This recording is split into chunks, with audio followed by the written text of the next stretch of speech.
Salut pirates, j'espère que ça va bien, moi ça va bien. Alors là, qu'est-ce qu'on va faire? On va parler petit à petit de messages que vous envoyez. Alors on va aller sur le groupe Facebook. Vous parlez beaucoup aussi en commentaire de ces vidéos, sur les podcasts ou sur la vidéo du matin. Tous les jours, vous vous améliorez, tous les jours vous faites des formations, tous les jours vous augmentez votre zone de confort et chaque jour davantage vous vous rapprochez de votre conjoint et ça c'est bon. Il n'y a pas de hasard, c'est par l'apprentissage. Je suis meilleur en sport, je suis meilleur en musique parce que je bosse et je récupère mon conjoint parce que je bosse aussi. C'est comme ça, c'est la règle du jeu. Alors on va voir les messages des pirates aujourd'hui. Sur le groupe Facebook, vous êtes actifs comme Toscane qui nous dit, alors on y va. Bonjour à tous, je me présente. Voilà, je suis un bébé pirate près de Toulon qui a déjà pas mal écouté Bruno. Bon, c'est une saine écoute. En couple depuis 29 ans, bravo.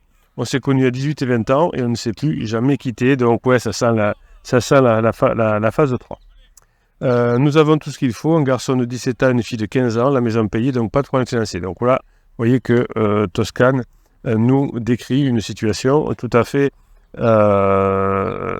normale. Voilà, on a travaillé, on a construit la maison, les enfants sont grands, on finit la phase 2 du couple, on rentre dans la phase 3. Ma femme me dit que sa libido baisse avec la préménopause. Ça c'est vrai aussi. Ça c'est vrai aussi qu'il faut en faire encore plus pendant la préménopause pour arriver à maintenir une certaine libido. Je vous envoie vers la formation libido. Je ne mets pas de pression là-dessus en pensant que ça va revenir tout seul et nos rapports sont réussis. Ben non, pas effectivement. Il n'y a aucune raison que ça revienne tout seul. C'est comme, je sais pas, moi, si je me suis en panne, bon, ça va s'arranger. Mon ordinateur en panne, bon, ça va s'arranger. Ben non, généralement, ça ne s'arrange pas. Au contraire, ça se détériore. C'est la pente naturelle des choses qui font que, si on ne fait pas ce qu'il faut, si on ne se soigne pas, on va se dégrader. Après le confinement, nous ne voyons plus beaucoup nos amis car elles trouvent que la maison n'est pas en état. C'est vrai que c'est le bordel et elle est très à cheval là-dessus. D'accord, bon, donc ok, on a compris. Donc ça veut dire que même la phase de sécurisation n'est pas au top. À juin 22, elle se voit sur une photo et n'accepte plus sa prise de poids et décide de faire un équilibrage alimentaire. Alors ça c'est bien de prendre conscience parce que là aussi pendant la phase 2, très souvent on se laisse aller et donc le fait de faire un équilibrage alimentaire va permettre de se rapprocher. Je n'ai pourtant fait plus de reproches sur le physique depuis un moment. Donc ça veut dire qu'on avait fait des reproches sur le physique évidemment. Voilà, donc c'était vraiment une phase 2 où on disait de toute façon on est codépendant, on est dépendant l'un de l'autre, donc on peut se dire tout nature peinture. De toute façon, on s'en fout, on est codépendant. Mais on le paye plus tard. Notre fille devient végétarienne et elle suit notre fille là-dedans. Les repas sont de plus en plus difficiles à préparer car il nous faut pratiquement 3 menus tous les soirs. Et je ne m'aperçois pas que je vais de passer sur ce sujet. Ouais, c'est bien qu'effectivement, quand on est en phase 2, que certains fassent le repas, d'autres s'occupent du jardin, le troisième s'occupe de ranger la maison. Vous voyez, on n'est pas coloc, mais on a des données de responsabilité, domaine de responsabilité. Alors, on n'est pas en coloc, si vous tombez en coloc, c'est mort. Mais par exemple, moi je fais le jardin et toi tu fais la maison. Alors, la bombe de ma conjointe tombe en octobre 2022. Comme beaucoup, je ne m'y attendais absolument pas, car j'étais concentré sur le problème de boulot. Voilà, le truc traditionnel. On ne sait pas ce qu'on fait, on ne prend pas le temps, et on se retrouve face à la fameuse histoire « Je crois que je t'aime plus ». Elle me dit « Je ne t'aime plus quand… » Ah ben voilà. Vous voyez que toutes les histoires sont les mêmes au mot près. Nous sommes devenus des colocataires, oui évidemment, puisqu'on n'a plus pensé à parler du couple, puisque c'est la phase 2 qui est comme ça, où on met des choses en place pour élever les enfants, la maison, le boulot, etc. Je la supplie, donc évidemment les premières, vous voyez que toutes les histoires sont les mêmes au mot près, et elle me dit qu'il est sans doute trop tard. Oui, il ne t'aime plus, je vois que tu as fait des efforts, mais il est trop tard. Je m'effondre, donc la survie, et je ne comprends pas pourquoi elle ne m'a pas parlé de ces problèmes, car je suis profondément bienveillant, et on aurait pu en discuter. Oui, alors peut-être, souvent dans ces cas-là, quand j'ai des personnes qui sont en crise, je vais souvent dire à mon conjoint, à mon mari, à ma femme, mais il n'y a rien qui s'est… Il n'a pas réagi, il ne m'écoutait pas, il disait que c'était pas grave, il me dénigrait presque. Et puis plus tard, la personne dit « Ah ben non, moi il ne me l'a pas dit, je n'avais pas vu ». Je vais chez le médecin pour des antidépresseurs. prends le psy de quartier qui ne m'apporte rien, et si ce n'est pas une propulsion, si ce n'est une propulsion, oui, donc le psy de quartier a dû dire mettez-la dehors ou faites un break ou quelque chose comme ça. Donc plus de sexe, plus de tendresse, uniquement le bisou le matin et le soir. Je sens que je la saoule avec mes questions et je laisse enfin respirer, même si je suis très affecté. Nous communiquons peu sur le sujet, nous sommes deux thésauds. Ça c'est pas mal, c'est pas la peine d'en parler, mais par contre il faut rire ensemble, passer des bons moments, etc. Je deviens un zombie qui ne sait plus réfléchir, donc là on est dans la zone qu'on appelle la zone survie. Je me demande si je dois quitter le logement et je commence à faire des recherches sans m'y résoudre. Je n'en parle à personne dans ma famille et je ne me confie qu'à quelques collègues de travail.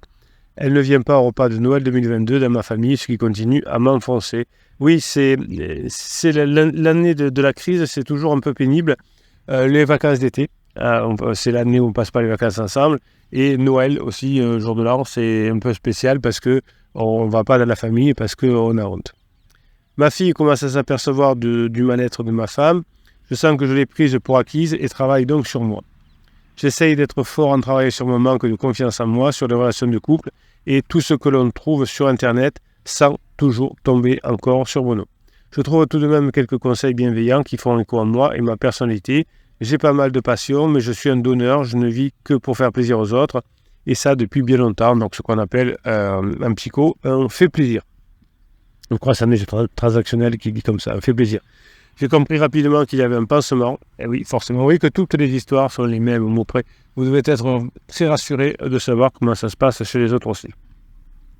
C'est un ami au boulot. Alors, j'ai compris rapidement qu'il y avait un pansement, car un ami au boulot est passé par là 10 ans avant moi. Mon ami a tout perdu, sa femme, ses enfants, sa maison, et sa situation m'a profondément touché. Oui, effectivement, si vous faites les erreurs, hein, si vous n'y arrivez pas, si vous faites des propulsions comme l'a conseillé à Toscane notre psy de quartier, eh bien, ça peut faire mal. Je me dis alors que je ferai tout pour ne pas suivre sa voie. Malgré cela, j'espionne ma femme, je constate qu'elle range parfois le téléphone rapidement, on constate qu'elle rentre tard, plus tard que ce qu'elle devrait, ou va faire des courses sans ramener quelque chose. Je tombe sur elle son pansement sur le parking d'un supermarché, mais ça me montre. Alors c'est bien, si vous avez une preuve, gardez-la pour l'instant. Vous en ferez quelque chose plus tard, ou pas, mais en tout cas, vous aurez une bonne information. Je suis le pansement jusqu'à son domicile, et je ne pense qu'à lui faire du mal. Et oui, on est tellement mal, tellement en survie, qu'on voudrait tuer celui qui nous fait mal. Enfin, tuer, j'espère psychologiquement en tout cas. Je me raisonne, bravo, Toscane. Je pense qu'il s'agit d'un collègue de bureau, bah oui, comme d'habitude. J'arrête vite de l'espionner car à chaque constatation de la présence du pansement, les émotions me reviennent et j'ai beaucoup mal, mais je suis fixé. Je tiens tant bien que mal au boulot devant ma famille. Donc vous voyez que toutes les situations sont les mêmes. Donc petit à petit, je fais toujours du sport, je ne m'arrête pas et je tiens le coup au moins devant ma famille, ça m'aide bien. Donc j'écoute du mieux que je peux et je comprends que les travaux à la maison n'ont pas avancé assez vite pour elle. Oui, alors ces travaux de la maison, effectivement, sont quelque chose qui peuvent faire mal beaucoup au couple, effectivement. Hein, c'est de l'argent, évidemment, mais c'est aussi du temps, du stress, les entreprises qui ne viennent pas, etc. Je n'ai pas beaucoup d'aide non plus de sa part, donc je trouve cela assez déplacé, mais je les prends pour lui montrer que je ne lâche pas. Le temps passe et je ne vois pas beaucoup d'avancées. On discute tout de même des enfants, du boulot, de tout, de rien. Bon, vous voyez que les discussions qu'on a dans un couple, c'est les enfants et le travail, ce sont deux interdits. Enfin, deux interdits, non, ce n'est pas des interdits. Mais vous voyez, ça veut dire qu'on n'a rien à se dire. Quand on parle du travail et des enfants, c'est qu'on n'a pas grand-chose d'intéressant à se dire dans le couple. Donc, je décide de ne plus écouter mes collègues qui me conseillent de mettre les choses à plat. Oui, plus vous en parlez autour de vous, plus ça vous met la tête à l'envers. Le psy de quartier, les collègues du bureau, la famille, chacun a son point de vue. Et évidemment, c'est toujours des points de vue très tranchés. Mets-la dehors, te laisse pas faire, mets tout à plat. Hein, évidemment, ça ne fonctionne pas. Il faut beaucoup de flexibilité pour récupérer son conjoint. J'essaie de m'intéresser le plus à elle, à ce qu'elle dit, pour ne pas être pris en défaut d'un « je te l'ai dit la semaine dernière ». Je continue à apprendre les relations humaines sur Internet et enfin je tombe sur une vidéo de Bruno qui n'est pas facile à trouver et qui me paraît enfin être la voie à suivre. Je consulte ses vidéos YouTube tous les jours, je finis par acheter le pack starter et le Best of 2021. Cela me confirme mon choix et commence à appliquer la surprise, le badinage, l'humour et la légèreté. Et tout d'un coup, ça devient moins difficile pour moi et je vois de très petites avancées. Voilà, donc effectivement, petit pas, quand vous commencez à faire ce qu'il faut, vous allez vous rapprocher. Nous partons en vacances au mois de juillet, chose que je ne pensais plus possible. Et vous voyez, c'est exactement ça ce que je vous disais, à Noël, c'était pas possible. Grâce à votre travail, en juillet, c'est possible. Car je pensais qu'elle allait attendre la fin de l'année scolaire l'année scolaire des enfants pour me mettre le coup de grâce et partir ou me demander de partir. Mais non, puisque depuis vous avez fait ce qu'il faut, vous avez commencé à travailler sur vous.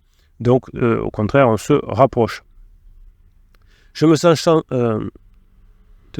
Nous avons passé d'agréables vacances à les enfants sans plus de tendresse de sexe. Ça ne fait rien. Oui, souvent pour les femmes, c'est plus long à revenir. Ça ne fait rien, je tiens la barre, car pour moi, je suis son phare et elle est mon phare. Je me sens chanceux car je pense avoir assez fait de preuves de propulsion. Nous sommes toujours une famille. Alors, c'est pas chanceux, c'est que vous avez bien bossé. Elle est toujours près de moi. Elle et son Urgo se voient bien peu, bien qu'ils échangent toujours des messages, se voient après le boulot. Oui, ce qu'on dit, si vous avez suivi la formation Pansement avec Friseux, vous savez que, effectivement, comment dirais-je, on ne se voit pas beaucoup. On imagine, nous, que Pansement avec Friseux, c'est la fête aux slips tous les jours. Ben non, c'est plutôt des engueulades, c'est plutôt des moments tendus, et on ne se voit pas tant que ça. Je ne suis pas encore assez un rock, peut-être un sédiment de formation, mais il y a toujours des moments où la situation m'affecte, je doute toujours et je me demande si nous nous retrouverons. Donc là, c'est le fait de la formation, j'ai un doute, comment faire, ou la formation Traversée du désert, c'est deux formations différentes que vous trouvez en descriptif de ce podcast. C'est vrai que c'est excessivement dur à vivre et je ne pensais pas être capable de tenir, mais grâce à la piraterie, je tiens. Je pense avoir atteint le plateau et commence ma traversée du désert avec ma grosse gourde. Voilà, ça c'est bon, ça c'est de l'humour. Donc sport, enfant, légère retraite, traitement de ma dépendance affective et formation à fond. Voilà, vous voyez pourquoi ça marche, pourquoi, alors qu'ils croyaient que tout était perdu, finalement ils sont partis en vacances ensemble. Et même si on se dit, si on a des doutes, évidemment, Sylvain, comme il s'appelle, oui, on vous a lu jusqu'au bout et vous le méritez. Alors je vais mettre un petit message à Sylvain.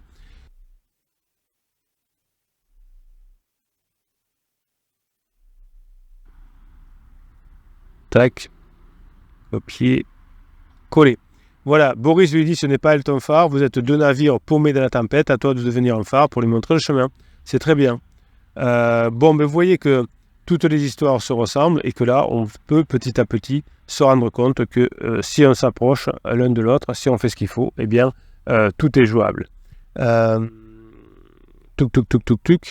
qu'il y a d'autres messages? Allez, Flo. Il y a 30 minutes, on est sorti de chez le notaire. Elle me dit vouloir partir en Indonésie en janvier pour voir son deuxième pansement. Je lui dis de vivre sa quête, elle est au bout de ce qu'elle veut faire. Assez surprise, elle est prête à le sourire, on s'est enlacés. On a senti tous les deux de la tension sexuelle. Et bien voilà, vous voyez quand vous faites ce qu'il faut. Comment réagir à ce stade au vu des sentiments qu'elle a toujours avec pansement? Est-ce conseillé de coucher ensemble? Oui, ça crée de l'ocytocine.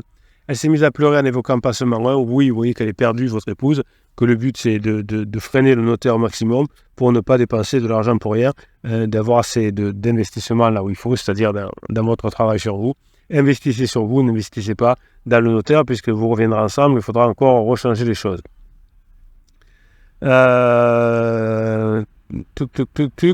Et oui, elle a chopé pansement sur TikTok en lui montrant des photos de lui avec une autre femme. Voilà. Bon, écoutez, il nous raconte toute son histoire, c'est sympa, mais je vous la raconterai l'histoire de, comment il s'appelle, de Flo. Voilà, donc sinon, allez voir sur le groupe Facebook, vous la trouverez également. Voilà. Écoutez, je vous souhaite la journée que vous méritez, la soirée que vous méritez. Merci à Tospan de nous avoir fait cette histoire. Vous voyez que les histoires se ressemblent beaucoup. Vous voyez que les pirates qui reviennent ensemble sont ceux qui ont bossé, sont ceux qui ont mis en application les formations, sont ceux qui sont sortis de l'auto-victimisation, sont ceux qui ont compris maintenant comment fonctionnent les relations humaines. Et tout ça, c'est bon et c'est simplement bon. Voilà, tout simplement. Je vous souhaite la journée que vous méritez, la soirée que vous méritez, mes pirates. Pensez à la formation sur le mépris. Si votre conjoint vous méprise, ça fait mal, mais il y a des solutions. Passez la journée que vous méritez.